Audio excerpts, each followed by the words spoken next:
Kathy, you have an amazing story, and I think we become so one-dimensional in this community, right? People don't know your story. We were the lawyer family. Father's journey and his life accomplishments and his struggles and challenges and successes taught me never to be bitter, never consider ignorance as something that don't need to accept and try to change. For me, as a young girl, people making fun of him, it made me mad. And he would say, "Don't be mad." And we would say, "Okay." And I would see how people reacted to him that did end up loving him, respecting him. Welcome to Miami Unveiled, the show about the city that you think you know and the people that you've never truly seen. And it's not the skyline, it's not the headlines, it's the real Miami, bold, bruised, and burning with dreams. Now, Miami isn't just a place, she's a force of nature. She carves you, she scars you, and she tests you. But if you survive her, she makes you part of her story. Today, we tell the story of my friend Katherine Fernandez Rundle, a daughter of exile forged in faith and fire, and the woman who turned survival into a philosophy of justice. She grew up in Westchester, which is a neighborhood in Miami, the only Cuban family on the block. Her father, Judge Carlos Fernandez, carried an accent too heavy for the prosecutor's job he dreamed of because of discrimination. Across Miami storefronts, she saw the signs: no Jews, no dogs, and no black people. Discrimination was abstract, it was lived. Carlos fought back. He founded CABA so Cuban lawyers wouldn't be shut out. He pulled her through courthouse halls, pointed to the only two women on the bench. Pay attention, Catherine. Into Reverend Theodore Gibson's living room and Miss Thelma, where civil rights was lived every day with him and Miss Thelma, as I said. And at home weren't visitors, they were family, and they were always in the living room. She grew up with exile blood in her veins. And her mother, of course, Mary Lou, carried her into South Dade. Schools, shelters, kids with less, teaching that service, it's not an idea, it's an action. She studied, by the way, a lot of people don't know this, at the University of Cambridge Law School in London and undergrad at University of Miami. And in fact, she dreamed of The Hague at one point. She wanted to be a lawyer in The Hague, but her father told her, Carlos Brito Fernandez, you don't have to leave to serve justice. And he wanted his daughter back. Do it here. And she came home. When she entered the prosecutor's office, they said she'd never make it. Too much hair, red nails, not tough enough. But she proved them wrong over and over through the chaos years, Cocaine Cowboys, Paradise Lost. In those years, even a Santeria curse tied to her car mirror couldn't shake her. She walked into court, spine unbent, eyes forward, and she won. Janet Reno saw the fire. When Kathy complained at one point about how victims were treated, Janet said, "Stop complaining and do something about it." That challenge lit Miami's first domestic violence unit. Janet left for Washington to become Attorney General, and Kathy was appointed state attorney by Governor Lawton Chiles, the first Cuban-American woman to ever hold this role. And later, she led CABA, which is amazing, as its first female president after her father founded it. From there, she built a philosophy: smart justice, Florida's first human trafficking task force, an expanded drug court, expungement workshops that gave thousands a chance to clear their records and reclaim their futures. Over time, Miami's innovations became models for this nation. Kathy's belief was simple: justice is not only about punishment, it's about protection, it's about prevention, it's about possibility, and it's about second chances. But every decision carries a price. Every criticism leaves its mark. The headlines test her, the cameras glare, but her legacy often shows up far from the spotlight, in a shelter, in a school auditorium, an expungement line at dawn, places where justice shows its softer edge, in quiet places. Her career has always been public, but unfortunately, she's had some tremendous losses, and they have not. Her father gone when she was only 36 years old.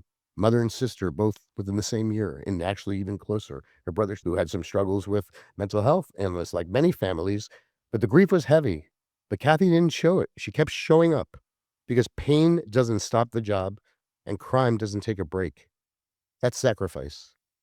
Beyond the prosecutor, beyond the titles, she's a mother and a human being. And I always say, not a punching bag and not a headline.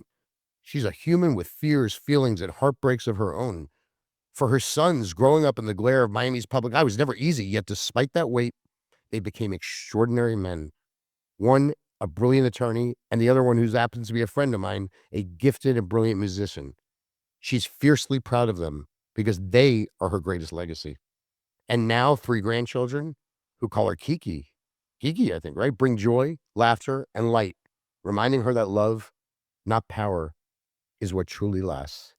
This is not a legal story. This is not a political story. This is a Miami story, a story about what it costs to belong here and what it means to survive. It's not gotcha journalism. It's not noise. It's the story that needs to be told. And if I sound like I understand survival, it's because I've lived it too. I'm not just your host.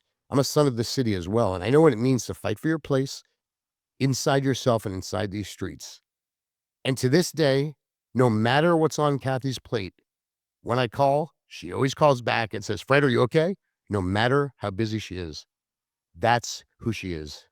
She's still here, by the way. This is not a eulogy. She's still serving. She's still fighting for Miami, and she's not done yet. This is Miami Unveiled, of course, and I'm your host, Fred Menachem. And today, I'm honored to welcome someone that I love with all my heart and also admire, and someone that I've had the privilege to know both personally and professionally for over 3 decades. Bright pantsuits, long hair, red nails, 30 plus years later as state attorney. And for those who underestimated her, guess what, folks? The joke's on all of you. And for all the power she carries, she still has a weakness for homemade croquetas. So on that note, my friend, who I love dearly, welcome, Madam State Attorney. Oh, Fred, thank you. Thank you. Oh. The best part about this is being with you. So good to see you. It's. So much history. And thank you for you always. I think I should go home after all those. Right, we don't even need the interview. Thank you for always being there for me. Oh, I love you. You know. All right, let's sit down. We have a lot to talk about. I mean, I really planned this. You hit everything. I know I did. Oh, let's go home. Let's go ahead. Right, but seriously, I'm really happy to see you. I Thank you. am really proud of you. As you know, I've watched you evolve and grow, and 30 plus years, and you sacrificed. And really, I just want to say that I am tremendously proud of you. It makes me emotional. So I'm very proud of our relationship, our friendship, our history, and your transformation. We kind of both transformed. We have Every actually, person, right? yeah, of course. And when I think back on the Fred Menachem that I knew way back, you really haven't changed that much in terms of your loving nature. You love Miami. You always have. You're very loyal. These are great traits that you have. They don't know this, but some of your family is here. I've seen your mother in different places. Right. And you just keep fighting on and looking for new things. You're innovative, you're transformative, you're creative. And it's the fact that I'm actually sitting here being interviewed by you. It's so interesting. And the truth is, and you've evolved as well. And that's what makes us real human beings. Evolvement, not being afraid to say, you know what? Things have changed. The world changed. Maybe we've learned differently. We've had different experiences. And so, but I want to go back, man. I want to go far back because I know. You know what? Put on that clip for a minute. Take a look at that. What I pulled, real quick. Where I did know. you find Just there's that? no. Come on. I mean, I did this for you, Umberto. That's our that's so sound guy. beautiful. But I want to show you this. So obviously, who's that? Just tell the story because it's Well, I recognize my father. right. Exactly. The one it's down at the end it's there. the yeah. maybe we're okay. There you go. No, it's just Handsome guy. What- handsome. But look at that. It's amazing. I did a lot of it. And so he's being sworn in. Who's the judge? Do you know? I don't know, but I'll look it up later. But I just thought it was amazing. I found a few things actually. Thank you so much. What? Well, there's digital archives and there's so much. I know, right? That's your dad. And I never, I think I met him once, but look at that. First, and we're going to talk about that. A time when this community was very different. And so let's just, but amazing, right? Well, a couple of things, one is you can see that it's all men. Right, yes. Men swearing men in. That's okay. I love men. You survived in a man's world, woman, right? A girl's Changed a lot. We're much wiser world. But then watching him standing there was really huge because once he got sworn in, he had gone to the University of Havana Law School. Right, he went to, right? And he was the president of the law school student body. And I'm told that Fidel Castro was actually in that law school at the same time. They weren't the same year. Right, he was, and here's little gangs of us, another story. Right? So then he fled here. He had to come here. And what year did you 61, right? I think he came before that. Okay. And he came here and it just, they weren't ready for people with accents. And I even remember, and I'm you know, 50. And Right. so you talked about those signs too, right? Oh, the sign. I mean, that's so. Talk about that You for a see minute. some of Well, I've seen them, but I saw a lot of discrimination growing up. I got beat up often for being Jewish. yeah, The word, calling it. But yeah, I find that's another story that I preferred the ignorant ones back then. That's a whole nother story because people grow and change, and yes. I saw a lot of involvement here. But we'll talk more about that. But I want to talk a bit about your story as a little girl in Mhm. Westchester. So I mean, a lot of people, Kathy, you have an amazing story, and I think we become so one-dimensional in this community, right? People don't know your story. I mean, first of all, let's talk about growing up because your father, by the way, was much what I've learned, a forward thinker in many ways. I Yeah. mean, it's a much different time. He took you to the courts, right, to see Yes. two female judges. Is that right? There were 2 judges, one, more Morphonius in the criminal division, which you probably remember, Right. and there was, Judge Grossman in the civil. So for those of you who don't know, the courts are divided civil and criminal, and there was one woman in each of those. And he wanted me to see that was possible, right? Even though there weren't a lot of them. And the thing about Westchester, it's funny, I drive by Westchester. Right. When I go by there, I really have very sweet memories of Yeah. those days. And I look back at the little square box that we lived in, and I see the window where the girls on the street would come underneath my window and tell me, call me a spick. And Oh, they did. Oh, you have those nice, lovely names they on would here. say things like, tell your daddy to take all those people and go back. Oh my god. But, it was It ignorance. was that's the thing, I actually prefer that's another but seriously, it was just ignorance, and by the way, probably became your friends, half of them. I mean, I got beat up, I remember I got suspended twice in my life, and they were for that, for somebody calling me I don't know if I should say it here, but the word about Jews, kike, Yeah. and I got And I saw that too on that same street in Westchester. There were 2 professionals on that street. One was Dr. Potash. Doctor Pie. Dr. Potash, and I know if him and his wife are watching, I ended up being their babysitter, and I'm very grateful they trusted me, and then we were the lawyer family. So it was only those Latin, the Cuban lawyer, right, and so they would call me names, and they would call the Potash family names. So the 2 of us really bonded. Those 2 families really bonded. We became like a support system. But you know what? Westchester was good to me.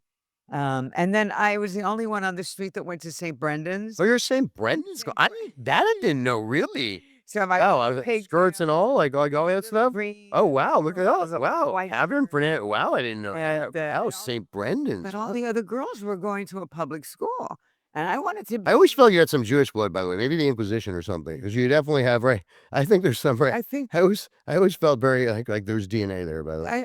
Anyway, I don't doubt that. I'm serious. I I bet. believe it. I believe Yeah, it. I mean, There's a strain there. um, I felt that, but let's talk because look, this is your story. It's also the Miami story, right? So there's so much interesting history here. Now, a lot of people don't know. So I hope we have viewers that watch this from, you know, Uh, younger people that aren't going to know. So talk about like people probably don't realize about you. You had like exile blood running through your veins. Your father would help everybody who came here not speaking English, right? And then Brigade 2506. Like talk about that for a second and what that was though. I mean, for yeah, so, I think really in many ways, my father's journey and his life accomplishments and his struggles and challenges and successes taught me never to be bitter, never consider ignorance, right, as something that don't need to accept and try to change.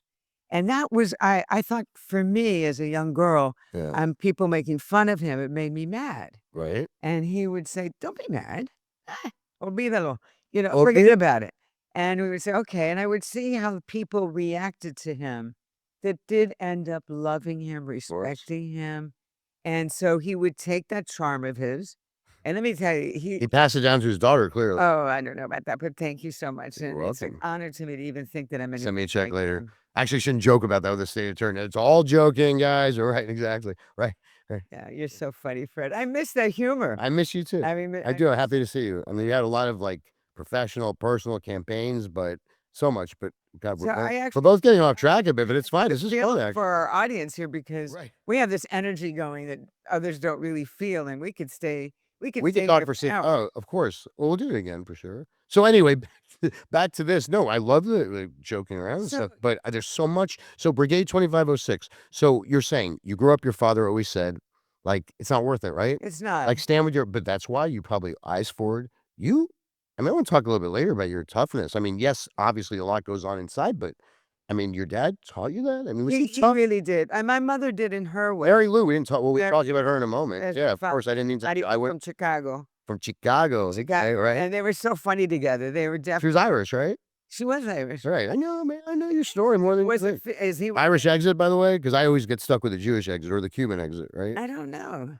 No, you know the difference, right? You don't know that? I'm not sure. Jewish goodbye. Okay. Oh, it takes 45 freaking minutes. Irish, yeah, I mean, it's a stereotype, but it's funny. Yeah, some stereotypes have some truth to We're them. probably gonna insult Right. somebody. That's right. I'm Jewish, we could say it. You're Irish, so what are they gonna say? Right? So Right. but that Irish family Yeah. rejected Carlos Fernandez. That's right. And so there was a love story too. But tell about what happened with all So this. what happened is they met at the University of Miami, and my mother had come from a very well-to-do family from Chicago. So if you were well-to-do in Chicago, you would go down to Miami, right? The snowbirds, and they had a home in the Restricted, Redlands, huh? the restricted hotel, right? Of course. And so they both ended up at the University of Miami. My father came from University of Havana, but he had to go back to school and upgrade his law degree. And they met. And actually, what happened was she was in her dormitory at the University of Miami, and she met this woman named Maria Cepero. They called her Poupée. The poupée. Poupée says to my mother, who's in the same dorm, Mary Lou, I have such a hot Cuban for you. And my mother goes, what's a Cuban? Oh my God. Well, she so, just come, that's so funny. And the minute they met, they She felt found her hot Cuban, clearly, right? she learned pretty quickly. So what was the love story? The love story was that they fell in love, they stayed in love, that was it. She was 21 or something. And when she told her Fitzgibbons family that she was gonna marry a Fernandez, that was it. They disowned her, they didn't go to her wedding. It was kinda sad, but look how they stuck together. They were married for 40 years and 4 children, and by the way, finding love, and you found love finally. We're not gonna get into that so much, but sometimes it comes when it comes, and you found, and I'm so blessed. you're blessed with a lot of love. Fred, I have so much love in my life. I know. It's beautiful. And, it is so close to me, and we have 3 gorgeous grandchildren, and I have my 2 sons, I have 2 stepdaughters. It's It's great, right? We have sleepovers. You have sleepovers? Yeah. Shabbat Well, dinners oh, on Shabbat. Friday. That's right. You saw and I'm gonna move on. There's so much I'm gonna get killed with this, but you saw my mom recently, right? Or not recently, maybe last year. So, I love this story though. It made me feel good when you told me that because she'll never tell me. Yeah, wonderful. the cheers. Oh, come on. No, we did. We were both Right. very teary-eyed about you. Yeah, I love that. And so it was Grandparents' Day. So I get to go because the other grandparents are out of town and so on. Oh, my mom goes for my friends' kids, by the way. Yeah, Yes, yeah, it's very nice. She's adopted the. You don't have children? Yeah. Yeah, Fred.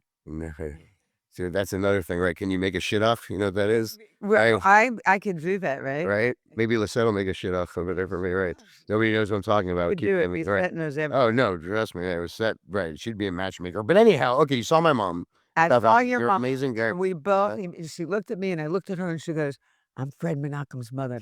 Oh my God. And I got out of the tiny little chairs we were in and I jumped up and we gave each other a big hug. And we just knew instantaneously the great love and admiration and how we both knew you so well. And I think she appreciated me, not so much for me, but because she knew who I appreciated you and who you are. And so you were in that little embrace there. Well, you and I connected for many reasons. A lot of unspoken stuff, which is like good stuff in a way, but a lot of unspoken stuff. We understood each other always, Yes. and I think and that was always why I felt very comfortable with you. I remember once going to your house. I was going through a very difficult time, and I'll never forget this. I showed up and I was crying and I was upset, and you came out, hugged me. I was actually working on your campaign at the time, and you made me feel a bit better, and it was a very unfortunate situation. Politics can be very dirty, as you know, at times, but you were there for me, and I will always have been. Fred, you're worth it. I can see you getting a little emotional. Of course I get emotional. I love you, Kath. I think there's a beautiful part of you that has a depth of feeling and emotion. And the truth of the matter is, it was very easy to love you. Wow, look, it's like the Fred Menachem episode. I mean, it's supposed to be about, wow, look at this. Well, no, go You're ahead. very special. And I learned recently from Dave Lawrence, who's one of my champions and heroes. You need to tell people that we love today that we love them. And I've thought about that, and I've tried to integrate that into my calculus every day when I see those people. And that's involvement and with your Yes. family, everything. But let me move on because I mean, we have so much to talk about, and I love this. I mean, but the people are they were like, "What?" But you know what? It's nice to see love in a podcast. I'm serious. But anyhow, okay. I want to move on to somebody very special to this community and complicated. We'll talk about that. But Janet Reno, let's see, 6'2". I like to say pickup truck, plain talk. They built the house, which you can tell, with her hands, right? Kathy's mom, right? Helped build. Did your mom help her build? No, Her her mother. mother helped build Her the house, mother. right? But the bomb was family, right? And Yes. and I think Janet always thought thought this way. The system fails people. Fix the system, and that permission that she gave you changed Miami. So let's talk about domestic violence unit because you said to her, right? I said that, Yeah. and what'd she tell you in Janet's way? She was very. Well, talk about your relationship with Janet. So Janet was really an extraordinary woman and a great leader. And she was innovative and she was bold and she was brilliant and she was courageous. And I say all those things and I could say more. Of course, It's because so many of the changes that happened in Miami at that time were in large part because of her energy. She could pick up the phone and she could fill her conference table with people because they believed in her. She had credibility, she had intelligence, and she had great ideas.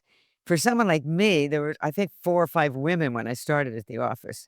And in your prologue, you mentioned they told me I'd never make it.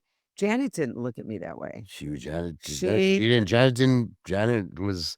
Nobody would mess with Janet. Even a man wouldn't mess with her. She's tough. I was scared of her at the beginning. Like she's amazing, but she was very straight up. Like put me in my place a couple of times. I'm very ADD. Like shut up, like in a loving way. But Yeah, yeah, and I saw her do that many times, yeah. and she did that with Of me course she did. and for me. But that was her way That was her of way. of love in a sense. She Yeah. cared enough to do that. She never cut corners. No, And she was short on words. If you remember the day in the, in the White House, the day that she got the nod from the Senate, by the way, which was, I think, I remember that, 0. right? The Well, conversation. she's in the Rose Garden. It's one of my favorite historical moments of her, and she's got, President Clinton on one side and Gore on the other side, and she steps up to the microphone, and, the reporters are everywhere, so it's Right. flooded, right?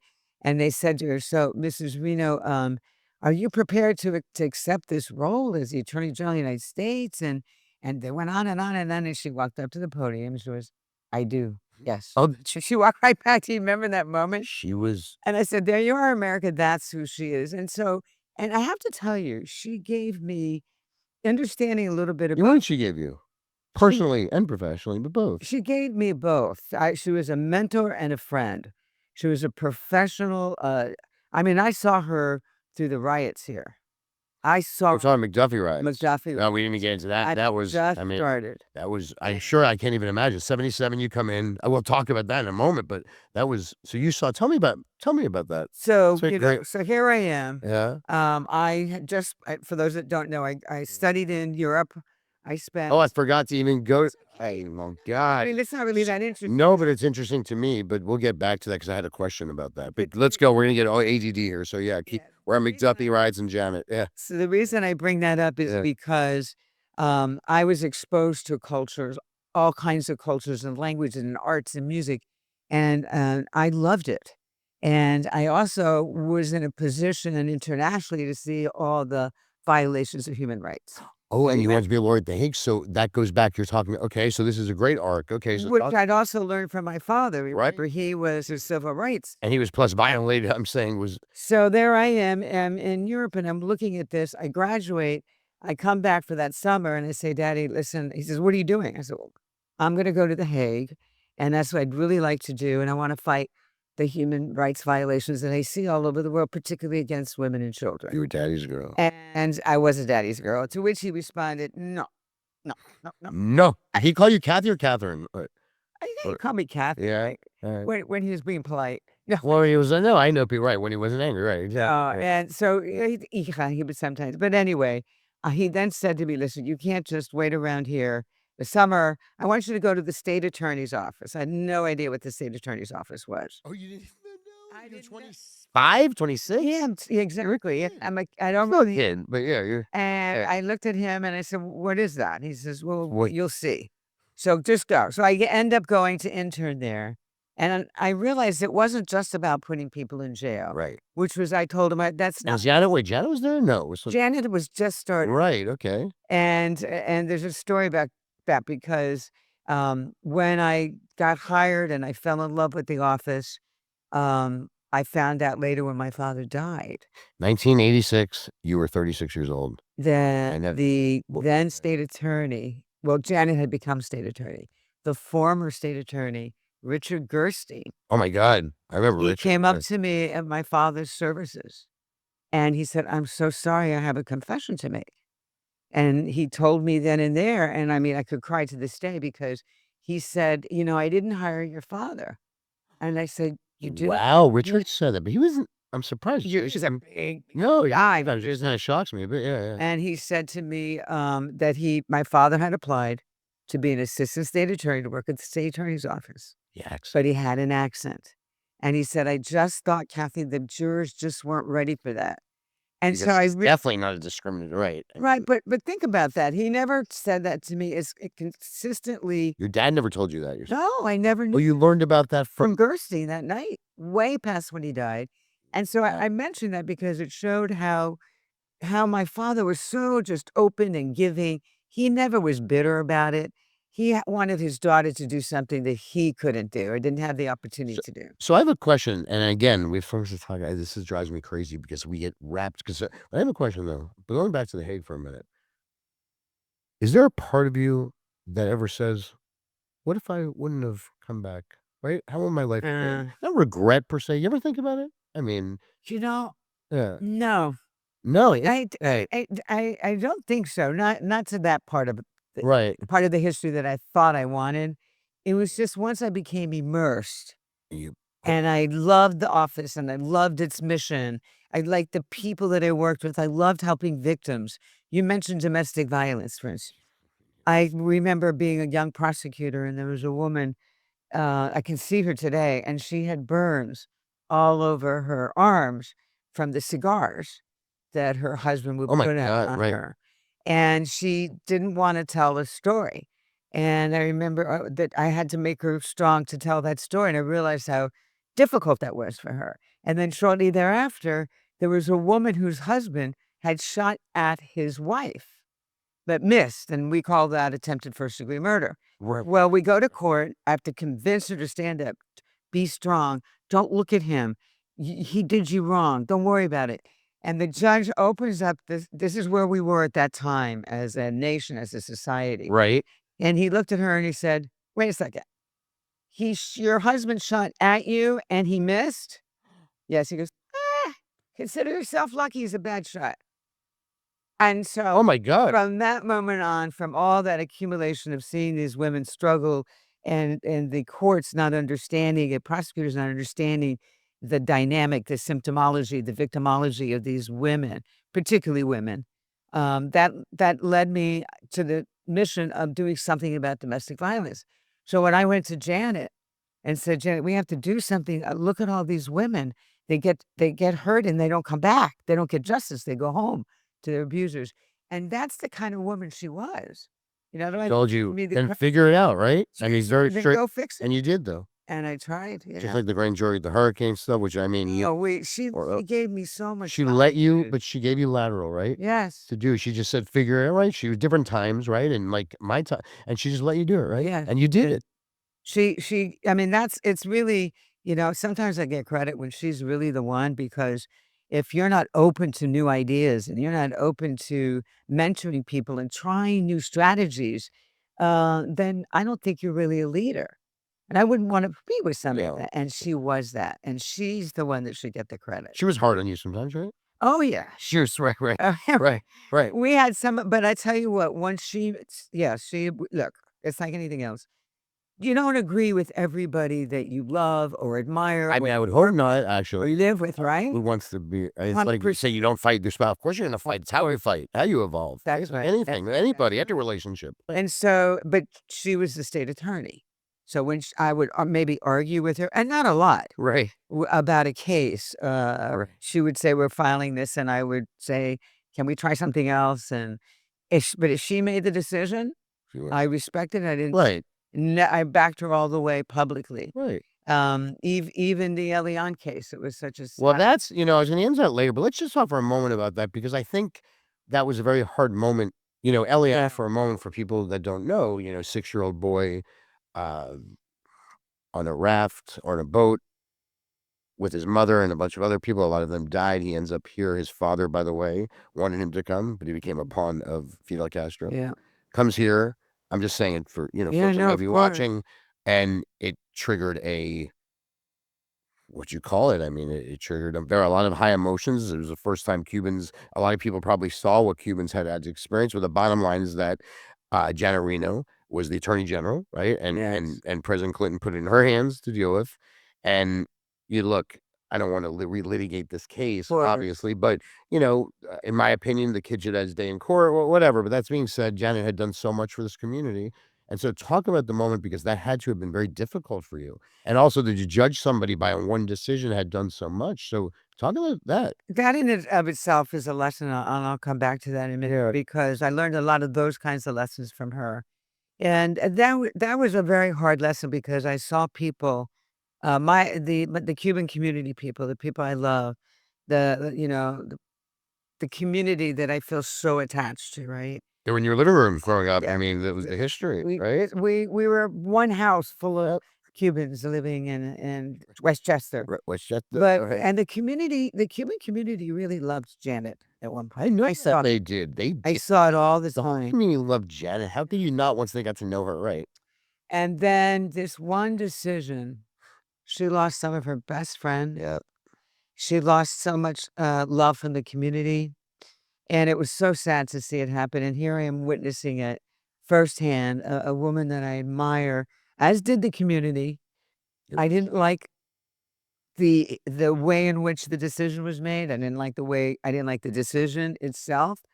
But I felt for her. That was not But I I mean, felt come for on, her. think about it. It was a tough situation. I Terrible. mean, she was And the takedown, I don't know who was advising her. no, because President Clinton dropped it and put it on. That's the truth. He said, "I know that because Alex was talking about the thing." He said, "No, Janet's handling that." So he kind of put it on her shoulders because he didn't want a Yeah, decision. it was So very sad. yeah, And then so I saw that the way the community turned on her, and then I saw the way the Black community, we touched on this a few minutes ago, after the Lozano trial. yeah. What? There was McDuffie and Lozano. So talking for a moment about that because a lot of people won't know what happened. I mean, McDuffie. So Right. there were two basic major trials that led to riots in this community in the 80s. And that's really interesting because you fast forward to a lot of the communities elsewhere in the country in the last 5 or 6 years. There have been riots in Baltimore and But Ferguson, but not here. race is very different in this community. That's the thing. It's much more complicated. It's always complicated, but because you have so many different. And I do want to say one thing before you continue. Because I don't think a lot of people know this. I mean, you grew up and spending time with Reverend I mentioned it earlier, and so you were exposed to one of the biggest civil rights figures in this Yes, town, and people like to twist it and all, but you were, like, raised in that I really world. was. I mean, so go back to McDuffie and Lozano, 'cause So these are for the audience that doesn't know this. They both involved shootings of young. One was a beating, and the other was a shooting. Both right, fatalities of young Black men in our community. And Janet made decisions on both of those cases, and the decision was to prosecute, and they were not successful. right. It Uh, was a very it different was fight, very. right. It was a jury that was The right. jury just wasn't there at that time, and we've come a long way. And so Janet, they riled out against Janet. They felt that, she'd lost these cases, but the juries didn't agree with the facts of the case. That's what the jury system's all And about. by the way, that's another thing that I mean, not you struggle with, everybody's right because people don't understand how the works. They Right, wanna be like, litigate something right. that's so anyway, so they And did she right? did the best she could. She did what she was supposed to do. She did her duty, but the community then exploded, and it was such a sad moment. And they called for her resignation. And I had pretty much just about started, it seemed like. 1980? Well, no, I guess I 81? was there before that. No, you were 77. No, I'm saying McDuffie. 80, right? 81. 80. Oh, 80 before Marilito. Yeah, right before. Yeah, it was before Miami-Dade, it's like 80. which is I another remember. Yeah. thing, a test. All these, you know, divorce. And so I remember how they called the black community, the leadership, who all are dear friends and were dear friends of hers. Who were the black leadership back then at that point? Do you remember? E.G. Smith, maybe? A lot of them were women, believe it or not. Athlete Range. Oh, wow. So anyway, they came onto the courthouse steps and asked for her resignation. And I believe The civil rights, the folks that, well, after pro-civil rights. when the Right. you know, streets are on fire, they're turning cars over, and we closed the courthouses, and I'll never forget. I believe it was Athlete Range. I wasn't in her circle of confidence. Plus, you were young at the time. I mean, you were still young, right? I mean, it would, But so I was watching all this kind of from afar, and then she called Athlete Range, I believe it was. Could have been Carrie Meek also. Those were all her friends. that's right, And- Carrie. and- Actually, Maya Meek. I want to come to your community and I want to talk to them. And they said, you can't do that, Janet. And it's too dangerous. And You said that. no, Oh, they to her. She went to the leadership. She wanted to. She said, I want to go to the people. I want to explain. I want to talk to them. And during that time, good Right? for I her. talk about brave and courageous. Janet had no racial. She was very. She no was judgment of very it. straight I shooter. know.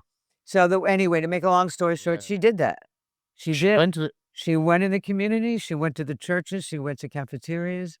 They would yell and but scream. that changed it. They stopped calling for her. That changed Nothing. everything.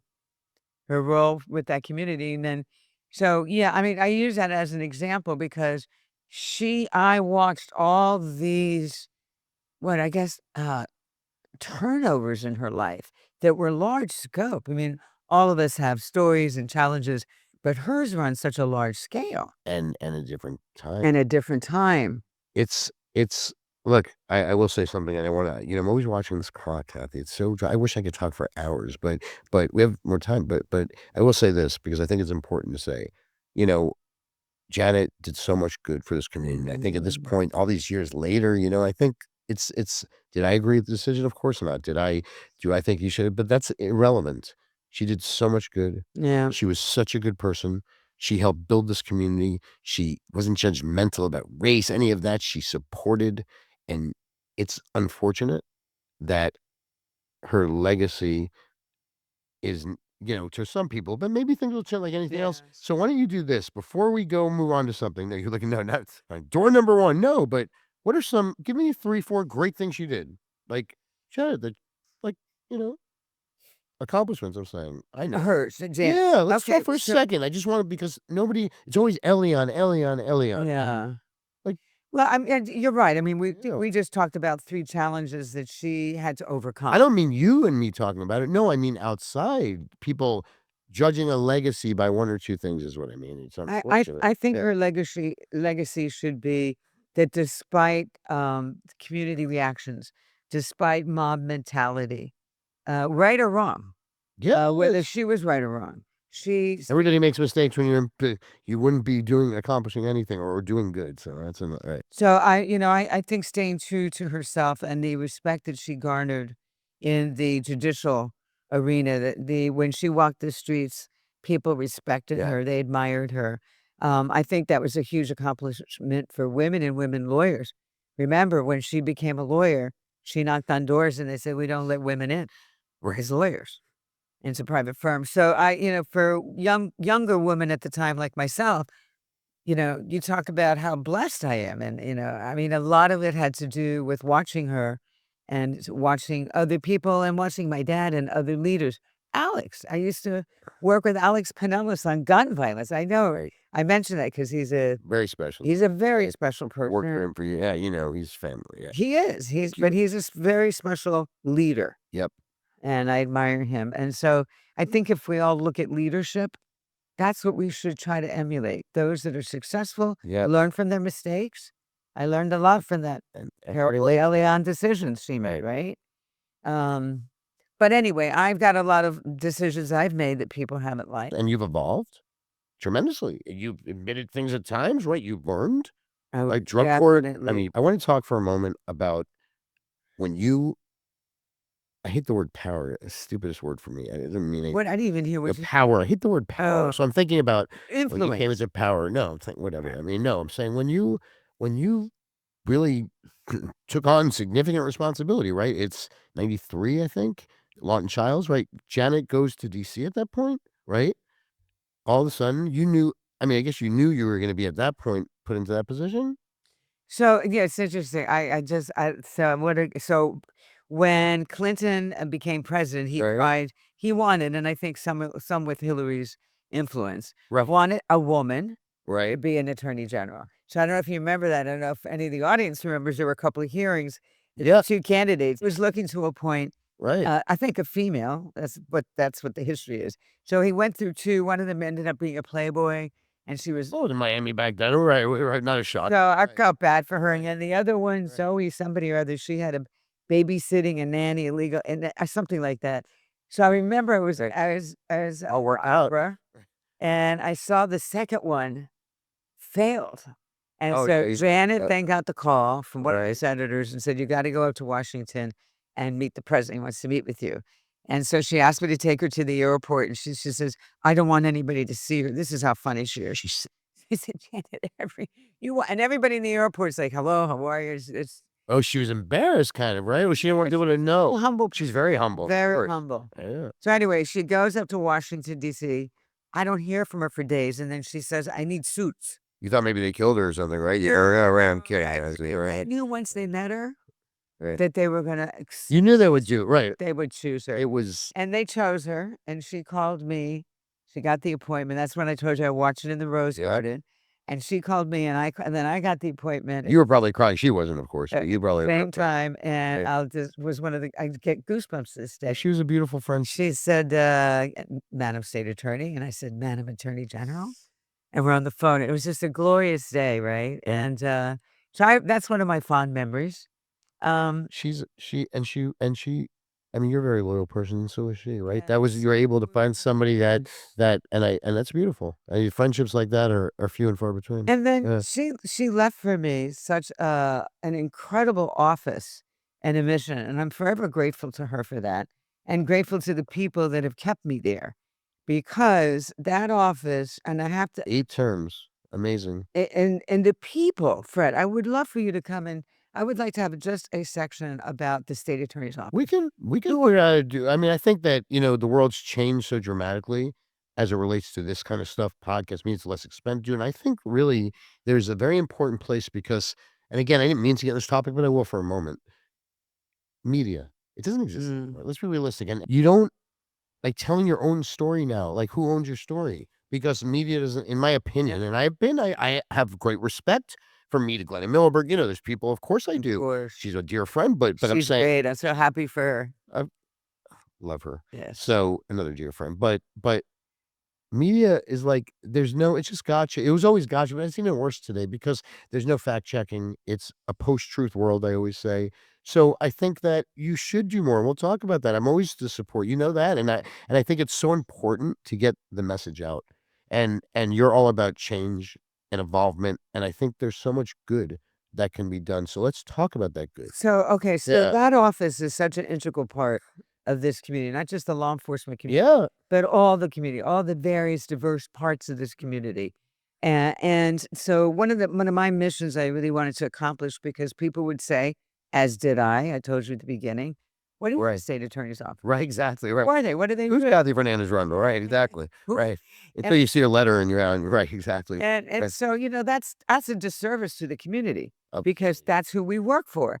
And so they have just an inherent right to know exactly what do we do, how do we serve you, Yep. and how do we access and exchange information, because knowledge is power. And so And not to be afraid. That's the thing. And you've done a lot to not, it's not just punishment. There's so much good. And we'll talk about that more. So I think that's also, people are afraid, right? they get very, Like, I mean, it looks, you're it's tough just cop, in but it's not really, right? That's not the right. mentality. You've never had that, you know? It's You have a stick for the people that need a stick, but right. mostly it's a carrot. Right. And let's face it, if Right. you have witnesses and you have victims and you have employers and you have jurors that don't understand who you are and what you do, you're not coming to court. No. And so who gets hurt? The community gets hurt. Yes. The community gets hurt, and those victims continue to suffer in silence. So the best thing we can do for this community is educate them, inform them. What happens if you're a victim? What if you get a subpoena and you to go to a jury, a A grand lot of people don't show up. they There's don't no way show to up. track them And that's anymore, not what right. we want. No, I know, but it's The, of course, the right. judicial system, it really demands. And there's been evolution, great evolution of the judicial system, obviously, over the Yes. years. I mean, Oh, yeah. tremendous. I mean, the court, the broom, right? What is it? Operation Broom? All the Operation. judges are right there with like, right. Right. We just had the first female Hispanic chief Yeah. judge, Bertie Soto. I know. And we just named the The first courthouse courthouse. against, oh my God, I was talking to Alex about it last night. We were talking about today. What's, Yeah, so the first court, before this naming, no, you 2 just weeks did, ago, right.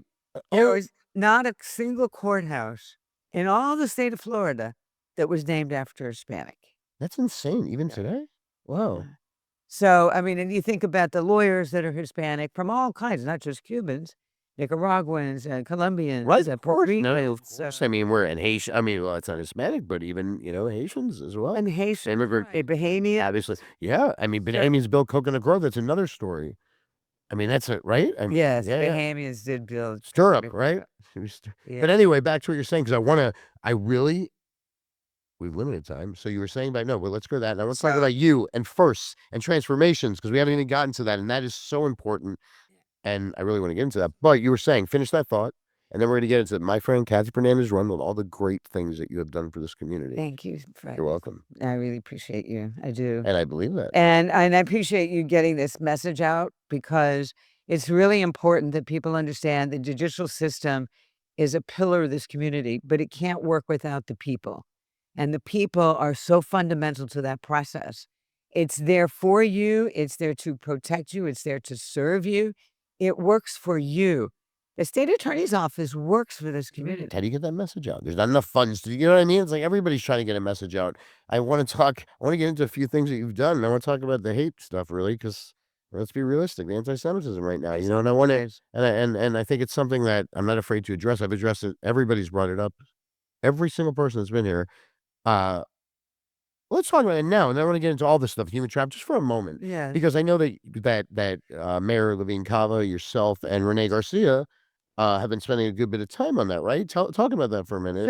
So 1 week talked about the community and how we had to do Yeah. community outreach, Right? and you talked a little about second chance program. Sure. And so we go out into that's a way It's of amazing, by the way. integrating the concept of, yes, we do incarcerate those that we must. And by the way, there are some people that need to be incarcerated. some people I mean, that- if you look at even trap, I mean, there's bad people. What they do sometimes to our children and little people is just, And remember, I had worked in foster care. You and I used to talk about it. It's hard to get them to also come to court, because Of look at the course. situation. They had nothing in there, and that's a whole nother situation. But you were saying about the hate. One of the things that I treasure the most about what I have the opportunity to do is to look at different problems that are impacting a large footprint Mhm. and come up with a solution. And I could not do it without our stakeholders. When people ask me, if you would ask me, what's the number one word? And I do, I get asked this all over the country, Right. that best describes Miami-Dade County, our Yeah. community, collaboration. Yeah. And so you And hermit crab theory, both. I mean, we have a little bit of both. No, really, I think we have a dichotomy here. But anyway, like, So right. you've touched on a couple of them, and one was domestic violence. We looked into that, and we built a safety net of service. and that was early on. That was early on. We That- found out that drugs, when we went through Miami Vice, I know so many people, they may remember Miami Vice Look, come on, then. and Cocaine Hey. Cowboys. That was a terrible part of our history. I was in the Do you remember that? Were you that scared? And you're 20-something years old, 77, you come in, it was still a sleepy town for a little bit, and then boom, right? I remember all the murder cases. I was working at the Blind Jury. Like daddy's like Carlos Fernandez's daughter. Was it a bit scary to you? There were hundreds of Right? these cases, and a lot of it was crossfire and innocent people getting killed. So we had a lot of deaths, a lot of overdoses. So, we had to look at that problem. How do we fix this? You can't keep arresting people. You don't fix that. There's ways. And so we looked for different platforms and treatment programs, and we did that. We built a court system that was just designed to address those with a deep addiction, called the drug court. Right, which is, by the way, which is emulated by this entire country, as well as many things. The Children's Support, Child Support Enforcement Division. I mean, let me talk about them for a moment. And I swear, Kathy, this sucks with time. I'm like, I never get through everything I want to get through. But anyway, we want to, domestic violence. We talked about drug court, national model. It was the first in the U.S., I believe. Yeah, You expanded it, got it right. here. I mean, 4,500. Now there's 4,500 nationwide. And it opened the door to what we call treatment courts. But did it also Mental open health, the that door to was- you evolving as a person, seeing, by the way, everybody, my mom, I mean, everybody, even me, right? You said the morally thing, right? That's how it was looked at, Yes. right? And so it changed, and still I think there's stigma of another like it used to be, right? No, Sure, we're so- enlightened community. Yes. People didn't realize that mental illness and mental health issues. Hey, like your It's- brother, it's- you had a brother who struggled with it There isn't recently. any family in America. I had you know that. I'm not embarrassed to say. No, I have my own struggles with it, and you've seen, and I've seen it that's- firsthand. yeah, of course, and And I've seen the families struggle. yeah. I see the families struggle with mental illness and addiction issues. And so we built a lot of. There's no family, and by the way, it's No one's immune. everywhere. No No one's one's immune. That's not. There's great, and so So we right. built a safety net of services around that. And then you mentioned hate crime. So hate crime now is on the rise. And the anti-Semitism is really, and I Anti-Semitism. know it impacts you so it personally as well. Oh, I mean, for me, even I've had terrible things happen, and from the time that people say the craziest things, but So we've addressed that. We have a whole unit. Our law enforcement is more engaged. We deal with all the rabbis they know to call, and so that what they do you to can always call the rabbis, right? the rabbis. Right. Let me tell you something. Those Rabbis will always take that They- Fernandez Rundle's call. Exactly right. No, they're great. They're great. They're always community minded. Yep. They collaborate with us, and unfortunately, a lot of these take place at the temples. And What you- they do when people are praying, sometimes on the most precious day in their religion. And a lot of times,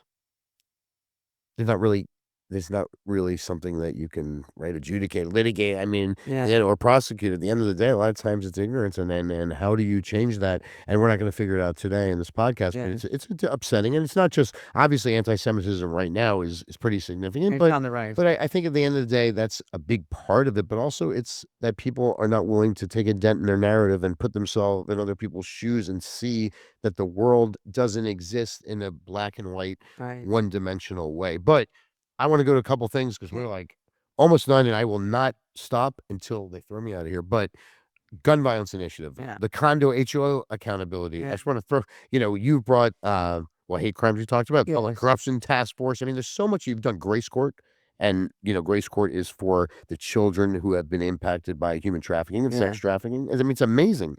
The human trafficking is not just, it's a task force. The expungement we talked about. Uh-huh. I mean, I know this isn't a resume, but I want to bring it up because I think it's so important. The mental health court, veterans. Yes. You've done so much for veterans.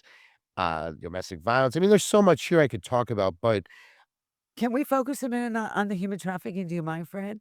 no, no, go ahead, no, because- please. I mean, look, it's for me, it's a very important issue, and I remember that you were really engaged in really one of the first state attorneys in the country, and Yes. Miami looks very pretty from the outside sometimes, but it's please. So just briefly, No, I mean I could talk about it all day. it's I mean, important. It's important. It's an very important issue for important, this and community people need to hear to be aware.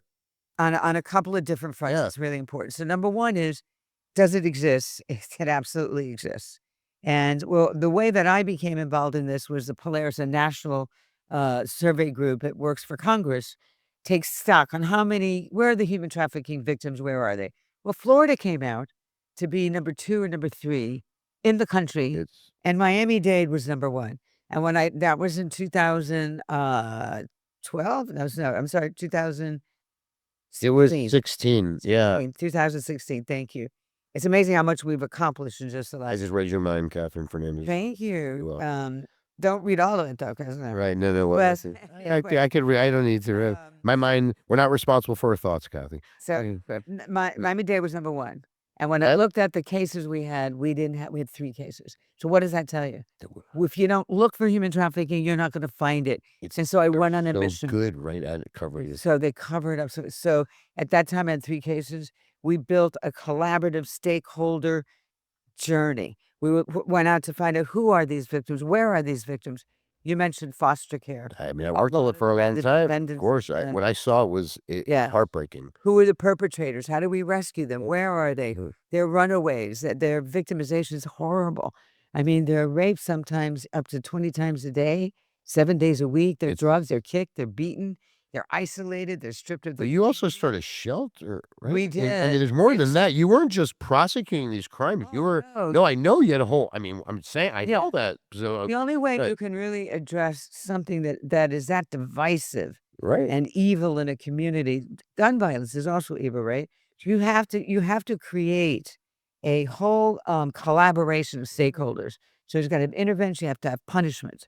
You have to have a place to put Of victims. course. In 2018, in this great community that I adore and love and respect beyond words, we didn't have a shelter for those who were 18 and over. We did it for foster care kids Yeah. under the age of 18. So here's another thing. I went to the Camilla's house and I met in front of the board of trustees. What great human beings, Yeah. great leaders Yeah. in this community. They sat around, all Great work. 50 of them. Yeah. And I said, please, would you help me? And you know what? They did. And we created the Phoenix Project. And Renee Garcia. Renee's been very look. Oh, Renee's yes. been very good, and that's where where this community used to be. Republicans, Democrats working together. There wasn't all this mishigas, as they say, right? I mean, Renee is and Renee's been education. I mean, he's done. he is a great Yeah. healthcare. He's a great human being. He cares, and he's a good You're leader. very close with him. You've done a lot with. We do. I compliment him because Yeah. he gets things done. Yeah. So we went to the legislature. We got the funding Right. for the project. So the other thing that we tackled right now because is elderly abuse and elderly That's exploitation. right. And if I were to And that say happens in probate stuff. It happens right in everywhere. everything, right? So the fastest growing population Yeah. in Florida and Right. again in our community is the 60 and over. I know it's hard to believe. It's hard to believe when you say that, Kathy. I'm not even. I mean, like I'm getting right. This is like uncomfortable. 65, Right? it's Exactly. No, it's the reality. I mean, I don't think of myself. I look here. I mean, I'm not handsome anymore. Anyway, right. Thank you very much. But Fred Menachem. But anyway, right. You look great too. Yeah, If you were single, I mean, forget it. so we Right. discovered that there were family members Yeah. and we're getting power of attorneys, caretakers, Right. nursing It homes, was group homes, just robbing these people blind. They're so fragile. So when we see these cases come in and we see that there's a right. problem for our community, what do? We went into action. I asked Senator Renee Garcia to assist me with that, with the legislative pieces and the health and human services that he understood. And of course, Yeah. Daniela Levine Cava is, just always there in social services. So we did this incredible workshop and we changed some laws. We now have a specialized unit. We now have law enforcement. Right. We have a place. We have a task force. We have It's so we try to go in and rescue these people, and they come on. and that's what I think's made you. And by the way, I think they're trying to bring in the next victim. So we gotta hurry up. But I just keep pushing it. But in at the, but really, I mean, I think that's what made you different than many state attorneys, and that's the message that I think. Look, what we're doing here is going to hopefully 10 years, 20 years from now, people to see this because what you've done is very different than a lot of state attorneys. They've been, go on the defensive, and you've always been Yeah. on the offensive. As you got older, and you've seen beyond just prosecuting stuff like you have with human trafficking. But anything on that you want to say? Because I want to On the human trafficking, yeah. what you want to say something else? No, Tell people what to look out for. That's okay, what I want just to know. real quick. Very important. Where Yeah. we have large Yeah. destinations, I mean, we are a large destination city. So I need everyone in the community. Rodney Beretta knows this. I know you had him on here. Yeah. Great guy, great leader. We had the Grant, we had the Super Bowl, we had the Formula One, we had the Grand Prix, and now in 6 months or more, we're going to have the World Cup for 2026. That means all of us as a community have to come together. We have to get awareness out there. We have to educate people at the airports, at the hotels, at the restaurants, at the bars. We have to educate each other. Ubers, taxis, everybody course. needs to be Right. educated on what to look for and get the word out. And we're going to have flyers everywhere with QR codes and hotlines. So everybody, please work with me on this. That's and 100%. So I'm gonna have one more question and a retelling. Okay. Actually, maybe two. One more question. So I want to just for a moment because I know you, right? And a lot of people don't, right? The world was very different, right? For so many years, you have being in the top cop, whatever you want to call it, and having family, like it was very difficult. First of all, you're prosecuting cases, sort of, right, to protect yourself, all of it. But I think at this point, you know, were you like over time when people attack and they criticize, it has to be hard. I mean, you always like Kathy, you are one. I mean, I know you, but you're one to push through always. I've known you like that, right? My mom's that way too, but you push through. But really, I mean, 30 something, 32 plus 32 years, and prior to that, there has to have been like sacrifice. You made sacrifices. How has that felt though when you've been attacked and criticized Yeah. over and over? I mean, how does that feel personally? Well, we're all human, right? Right. And insults, especially false insults, right? When they accuse you Yeah. of having done something or not done something that's not true. I'm like everybody else. I know. You try to build a shield and you try to build a Mhm. strong, impenetrable persona because if people see you hurt, they know it works. So, but you know what I do? I try. I'm not always successful. I just try to say, okay, you're trying to get me off the game, Right. and That's I'm not going to get off this game. interesting. And because I look at it's like anything else, we all take stock, right? What's good about it and what's bad about it. Did I make it right? You look any right, of And course. so If I see more somebody is truly giving real feedback, there's a difference that right. right. And so for those few times that they're hurting you or your family or saying false things about you or the family that I care more about what they say about my family. Right. And Of course. the And I love your family, by the way, and I'm very close I have a Evan. beautiful family. I know you and And I'm Evan. proud of them, but I'm so proud of all of them. They're wonderful back Amazing. then, and they care about the world. And I know that that means more to you than More oh, those yes, relationships, right. absolutely. And So so I weigh that okay, so they're taking these shots. I have to take those shots to be able to work right, with these great people that I work with at the state attorney's office to support them and give them the backing that they need and to build all these anti-crime initiatives. So I look at that and I say, "You know what? I'm okay with that." Is if this is the price that I have to pay to create all of these interventions and smart crime strategies, it's worth it to me. and that's amazing. So I am gonna ask one more thing. I see them all waving their hands or looking at me. You and I could talk all day, but and we're gonna do more of this, but, legacy, and I'm talking professionally, but also personally. Like, and you're not done yet. Believe me, I don't say that in that way, but still, you think about it, we get older, all of us, right? What legacy do you wanna leave both to this community, to your children, to all of it, like, personally and professionally? I think that I've never really been asked that question, Well, there you go. but so This is a unique you, Fred, question. you leave it. Right, exactly, I exactly. I think that I hope that people look at public service with respect and excitement. Public service, sometimes people are about money, and I get that.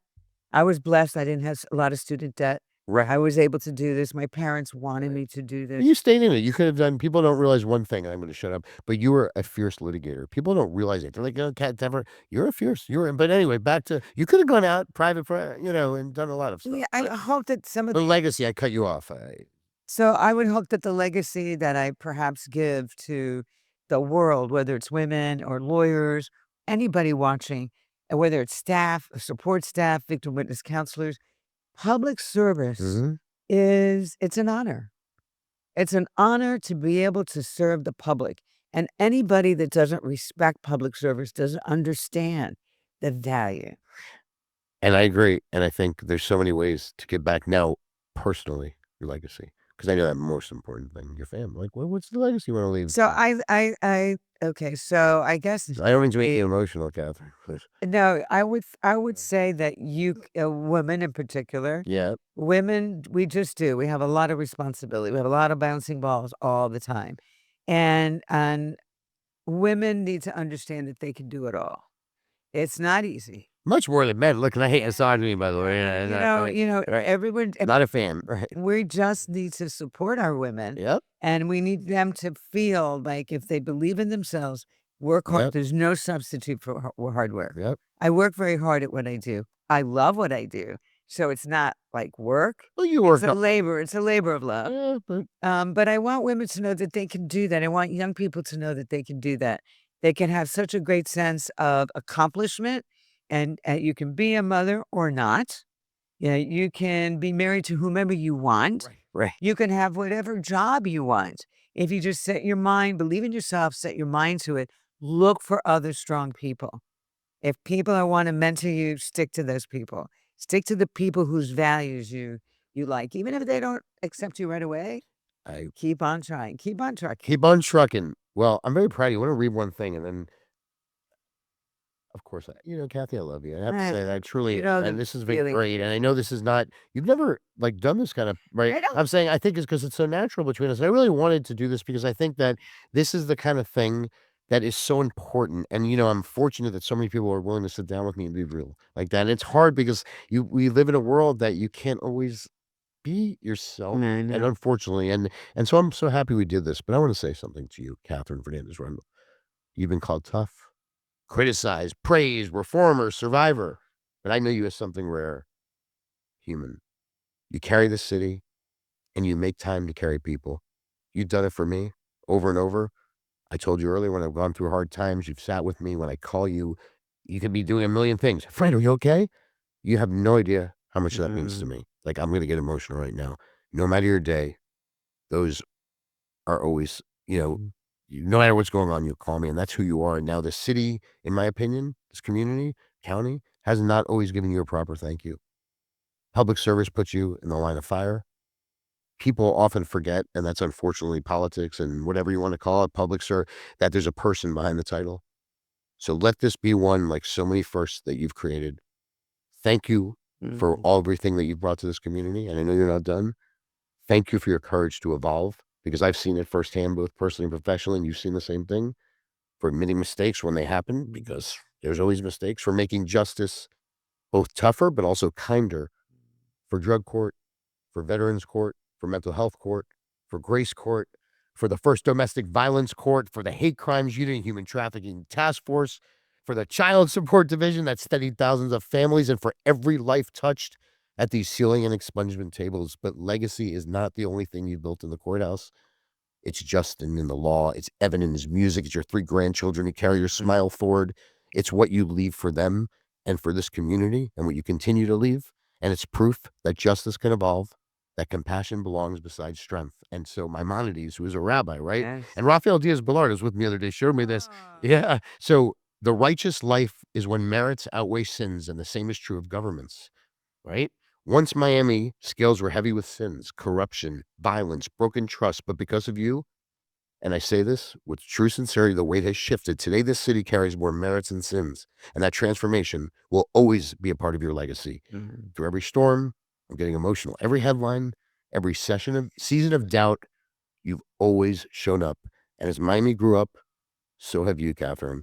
As a member of this community, I'm grateful. As a friend, I'm honored. And more than that, I love you very much. And that's your legacy here. Not only the systems you built, but the dignity you protected when nobody was watching. Wow, Fred. Oh my God. I don't know how to follow that other than to say, you can't get up so quickly. That Oh, for you, I hey, think your legacy is capturing this history yep. and reminding this great community and those that are coming to our community, right?